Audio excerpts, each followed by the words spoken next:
I'm Aaron Strauss, and over the weekend I got to attend the 2024 Cardinals Caravan. The weekend they hold the winter warm-up, the Cardinals will send players and personalities out to affiliated cities so fans get to see them on the road. I had the chance to meet everybody who came to Peoria. The first interview you'll hear is Chip Caray, the Cardinals' TV play-by-play announcer. Then Jordan Walker, the young outfielder who came up last season, played for the Peoria Chiefs. Next was Victor Scott, who also played for the Chiefs, an upcoming prospect for the Cardinals, outfielder as well. Packy Naughton and Pallante I interviewed together, a couple of pitchers who've been starters and relievers over the last couple of years. Brad Thompson, the Cardinals' TV color analyst, he was on the 2006 World Series championship team as a pitcher. And finally, Yadier Molina's brother Bengie. Bengie Molina was one of the 3 catching Molina brothers, and he also was a coach for the Cardinals back when they made a pennant run in 2013. Let's hear, starting with Chip Caray. All right, so I'm with Chip Caray, announcer for the St. Louis Cardinals. And how'd you like your first year in St. Louis? It was great, had a blast. The team wasn't, shall we say, as exciting as we had hoped it would be. You know, a 91-loss season is not the way you want to debut, but personally had a blast working with Brad and Jim and our Valley folks, and the amazing support we got from the staff and the fans made the switch from Atlanta a real dream come true. And a little bit of a homecoming for you in your first season because you've been in St. Louis before. Yeah, I grew up there. I was born and raised in St. Louis, and my grandfather obviously worked there. My dad went to high school there. I went to high school there. My mom still lives there.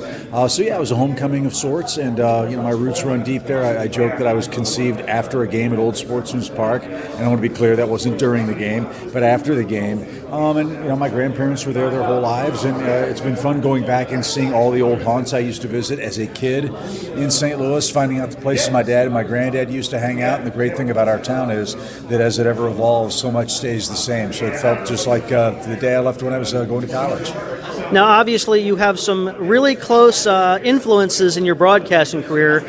But aside from the obvious family, are there anybody else who kind of helped you move along, things you've learned, taken from? Well, I mean, professionally, look, yeah, we're all the sum of our experiences, right?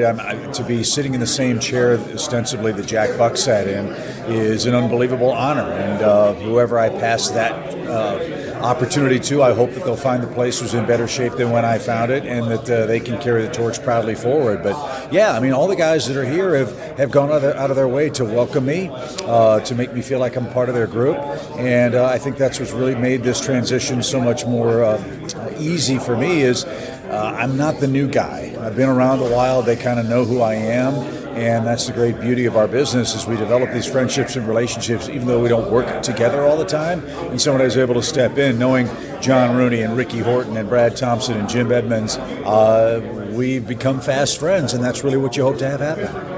Now, you've called a lot of fun games. One of my first ones that I remember you calling was actually a national game, Red Sox-Rays, where the Red Sox came back to send them back to Tampa, and I remember we're going back to Tampa call. Do you have, like, one of the moments that maybe, not a favorite, but something that just sticks out to you? Oh, I mean, I've really been fortunate. I've covered a lot of cool stuff. I saw Shaquille O'Neal make his NBA debut as a basketball announcer.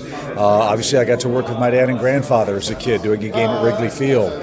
Kerry Wood's 20 strikeout game, which was 5 weeks into my career with the Cubs, was a lot of fun. Watching Chipper Jones and Greg Maddux and John Smoltz pitch down in Atlanta, working with Bobby Cox, coming to St. Louis and seeing the last game pitched by Adam Wainwright was a real thrill. I've really been lucky to have a front row seat to some of the most exciting things that have happened in sports, and can't wait to see what's next. Well, I'm pretty excited for the new season. I bet you are too. Thanks for your time, and good luck. Thank you. I appreciate it. Thanks to meet you. Having me. Thank you. Anytime. For those who don't know, Chip Caray is part of a great baseball broadcasting family, Harry Caray and his dad, Skip Caray, and he's really excited to be back in St. Louis, as you can hear. Next up, you'll hear from Jordan Walker, highly touted outfielder who came up last year, made the opening day roster, got sent down to work on his swing, and then came back up, and as you'll hear, he's really excited for the next season. I'm here with Jordan Walker of the St. Louis Cardinals.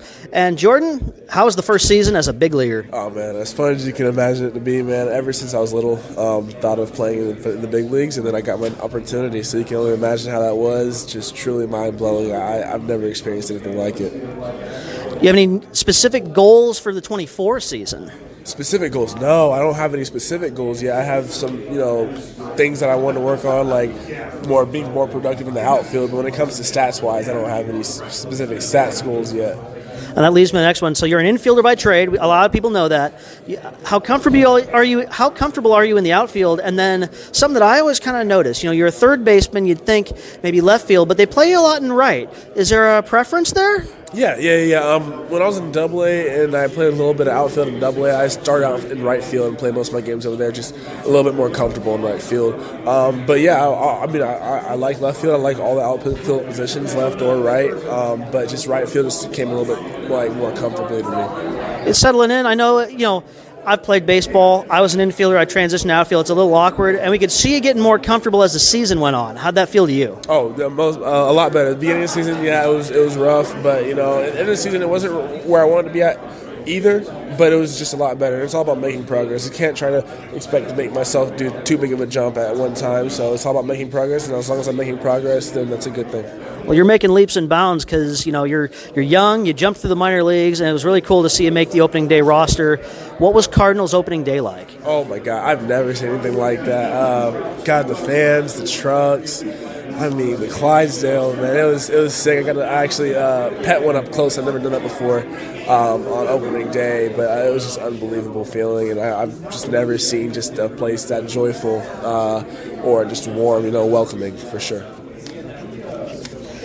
Last question. I mentioned you were on the Chiefs. Do you have a specific Chiefs memory, something that comes to mind about Peoria here? Oh, wow. Specific Chiefs memory. Let's see.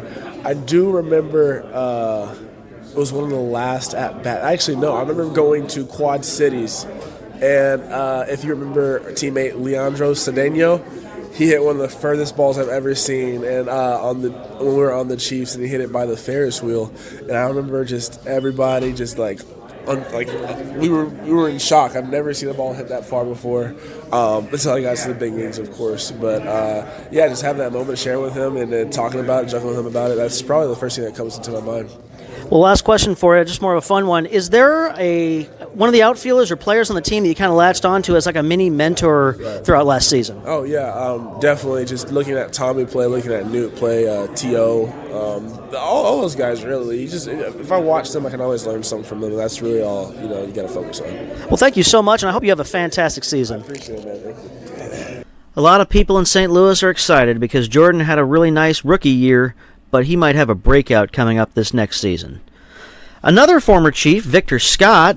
Victor was on the Chiefs last season, and as you'll hear, he thinks he's best known for his speed, and with speed comes defense, and the Cardinals fans know something about defense with the center fielders. Let's hear from Victor. I'm with Victor Scott, former Chief, hopefully St. Louis Cardinals soon here, outfielder. Tell us a little about yourself, and for those of you, you're still coming up. A lot of people know Jordan because he made the majors. You're working on it. Tell some people who don't know about you what you're good at.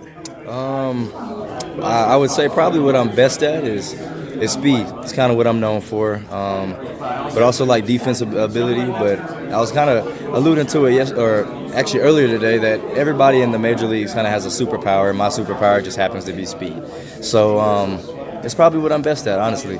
Other than that, I'm a pretty good bowler and ping pong player, and I like to make music. So that's kind of who I am and what I do. Kind of a description that reminds me of Mookie Betts, man of many talents there. They say speed doesn't take days off, so that's always good. Sure. So you were on the Chiefs fairly recently. What's one of your memories that stands out from being a member of the Chiefs? I would definitely say the kids' days that we had. The kids' days were awesome. It was jam-packed. It was loud. It was exciting. Anytime you hit a ground ball, pop up, whatever you so did, man, everybody just cheered. Everybody was just there for like the love of the game. So I'd probably say it was one of my favorite memories. Do you kind of have any sort of target year for yourself? Not necessarily what the Cardinals are telling you, but I could make the major leagues by X, or do you not put that kind of pressure on yourself? Not necessarily putting that pressure on myself, just kind of going out there and performing, trying to do the best I can, put my abilities to showcase. But if I had to put a number on it, I'd say probably next year. Well, not next year, 2024. So this year, later this year would be awesome. If everything shakes out, if I perform the way I perform, then I could see a possibility of that being this year. Who's your major league idol? Current, former, whatever? Definitely Andrew McCutchen. I grew up watching him. My dad was from Pittsburgh, so I kind of followed in my dad's footsteps. But grew up watching Andrew McCutchen, center fielder also. So just watching him, man, I was like, I want to be that guy when I grow up. Well, I hope you have a fantastic year wherever you're playing, and I hope to see you later in St. Louis this summer. Thank you very much. Definitely, thank you. I was able to catch up with the Cardinal pitchers Packy Naughton and Andre Pallante together. I felt like it was a good opportunity because both guys had been starters and relievers. Packy Naughton, a lefty, and Andre Pallante, a righty. When I introduce them, you'll hear from Packy Naughton first, then Andre Pallante.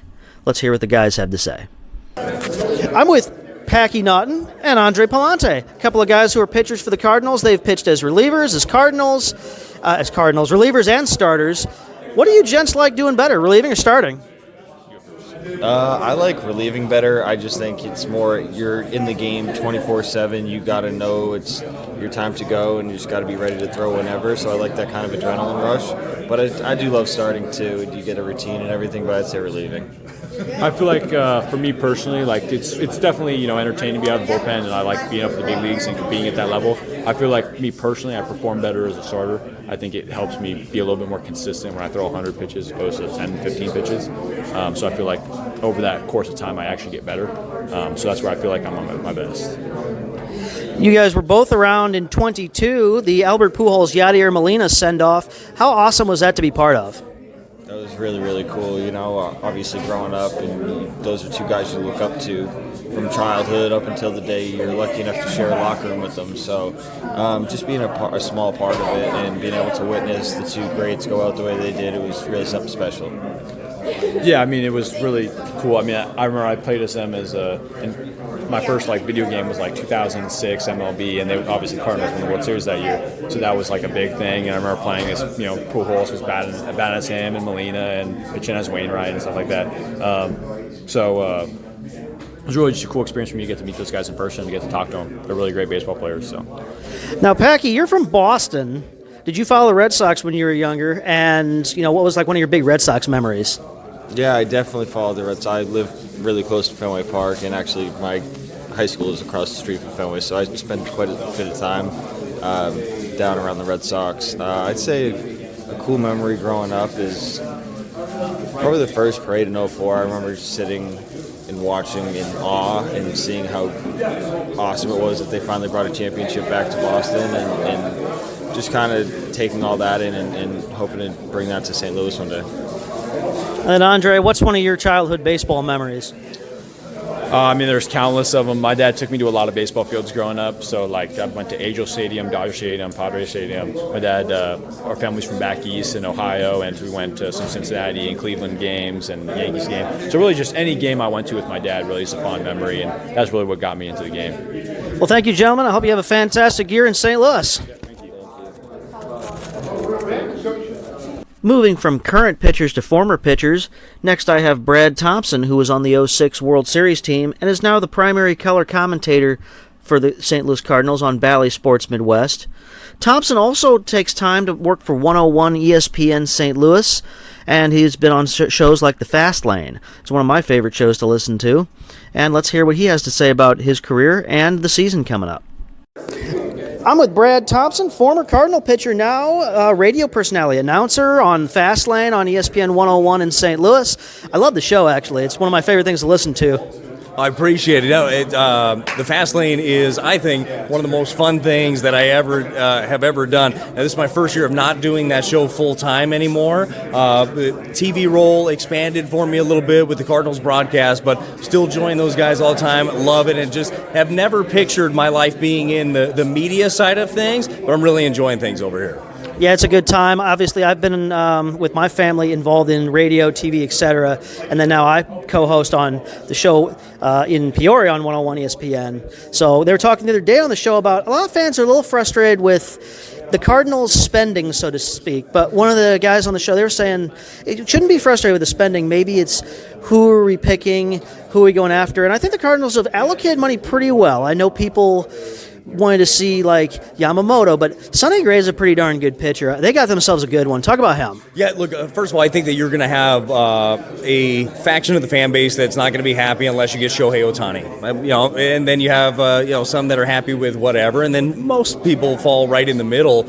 And Sonny Gray is a perfect fit for what the Cardinals have. And he's a perfect fit for the right now, and he's also a perfect fit for the future due to the fact that you're not on the line for $30 million down the road for his contract. So you got a guy that was second in the American League Cy Young race a year ago. You look at the cumulative numbers over the years, like he is one of the best pitchers in baseball. I believe MLB.com just had him as a top 10 pitcher in the league right now, and he's also a leader. This is a guy that's going to take the ball. You're going to have the confidence that he's going to get the job done. He's going to pitch deep into games, and he is ever evolving in his career. That's what I like about Sonny Gray. He changes. He knows how to manipulate pitches. He knows how to set up hitters. He's a veteran pitcher. So you couple that with the fact that you bring in a couple of other veterans to not only eat up innings. I don't like the term necessarily innings eater, because Lance Lynn and Kyle Gibson can give you quality innings, and these are guys that have been at the top of their game over the last couple of years. Got some good pieces here. So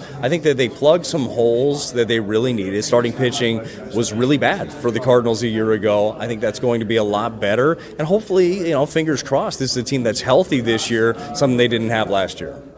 Yeah, and definitely. A lot of people also forget it's kind of a building process. You can be competitive this year, but think back to the last time they won the World Series was 11. Let's talk lineup. They had Pujols already. Well, they went and got Holiday in 09. They got Berkman in 11. Well, you got Sonny Gray now. You got some young guys coming up. And just because people, they don't see the big picture sometimes, this could be really good in the next few months. It could be very good. To your point, you have Goldschmidt and Arenado. These guys are superstars. Goldie won the MVP 2 years ago. We know what Nolan is.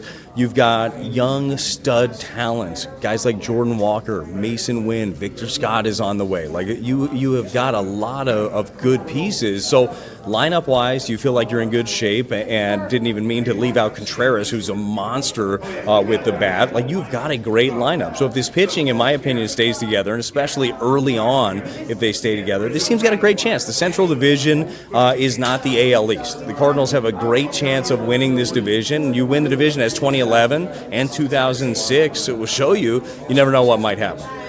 Last question. Let's look at your playing career. Do you have maybe a favorite moment? I kind of know an obvious one, but I want to hear you say it. Yeah, honestly, the obvious one is probably winning the World Series, right? But my favorite moment is still my Major League debut, I think. That's the one that I remember the most vividly. It was, Bush 2.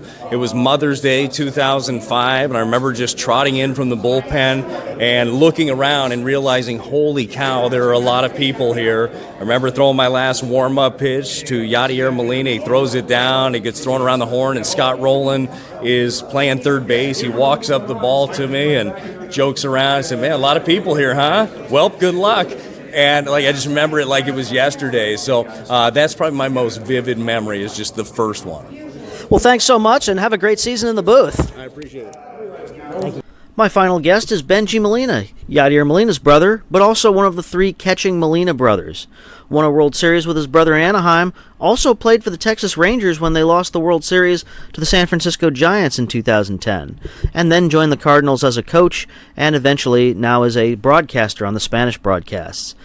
Bengie was really interesting because he gave me a lot of insight on a lot of different things, from broadcasting to Yachty to Wilson Contreras. Let's hear what he had to say. I'm with Bengie Molina, one of the 3 catching brothers, and are you sick of hearing about about Yachty? People not remembering your wonderful playing career? I got used to being Yachty's brother here in St. Louis, right? When we go to St. Louis, it's but it doesn't bother me at all. I'm happy to be Yachty's brother today, yesterday, and tomorrow. So I'm good with that. Now, a lot of people, younger people, don't know, because I used you in fantasy baseball for a long time. You were a really good catcher. You and Jose both were part of the Angels championship team. You have a favorite moment from your playing career?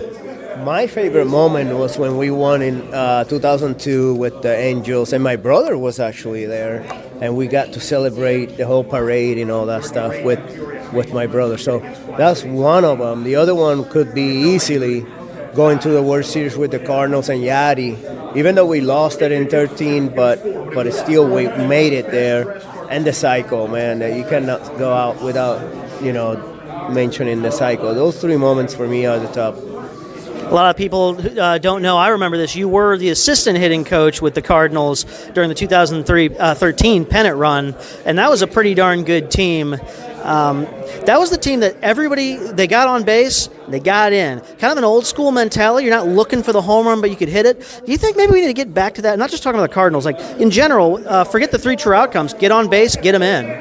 I think we were last in home runs, but we were first in hits or something like that. And every time I was in the cage with these kids, I always mention, hit a line drive, hit a base hit. I think we all know that you can hit a home run. You're a strong guy, but can you do the 2 outs and get them in from second base, a base hit? So we focus on hitting line drive, hitting base hit, beating those teams by hits instead of focusing on waiting for the 3-run bomb, and a lot of times it doesn't come. So we did a really good job enforcing it from spring training all the way to the World Series.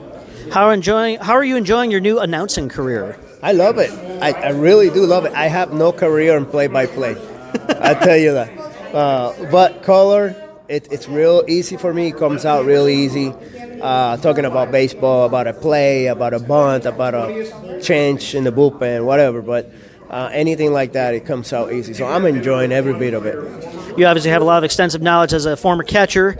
Now, St. Louis obviously went through a transition last year. Yadi retired. Wilson Contreras came in. You got the national media attention with what people think of Wilson, but all I saw, he's a really hard worker. He's a really humble guy, really hard-working guy. He's really smart. It's willing to win. He wants to win so bad. I wish people give him a little slack and let him play. He had an outstanding year. Beside the little problem they had early on with whatever happened. You take that out, he had an awesome year. He's a really, really good player, offensive, one of the best offensive catchers in the league. So I would hope that the people will leave him alone, and he's gonna be really, really good. I think a lot of the fans actually from scouring Twitter rallied behind him with whatever went on early in the season. But, it takes quite an individual to say, okay, I need to get better, to ignore the noise of all that instead of pointing fingers saying, whatever happened, I need to get better. And then to get better and then to go on a show in the second half, that really impressed me. I think that shows you how hard-working he is, how smart he is, and how dedicated he is to the Cardinals. He signed here to win, and that's what he was trying to do. Maybe overthinking.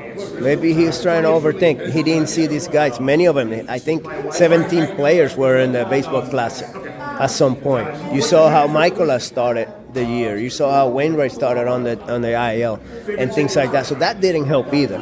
So this year is going to be a fresh year for him. He's going to go to spring training. Everybody's going to be there, and he's going to come out of it. You watch. He's going to have a great year again. Well, I met him at the warm-up last year, and he seemed like a great guy. I definitely hope he has a good season. And it's nice getting another catcher's opinion on the matter. Thanks for joining us, and have a wonderful season in the booth. Thank you so much. Thank you. So I got a lot of interesting insights and opinions from everyone. I think they're all excited for this season and to try to put last year behind them. That was the 2024 St. Louis Cardinals Winter Warm-Up Cardinal Caravan. I'm Aaron Strauss, and we'll see you next time.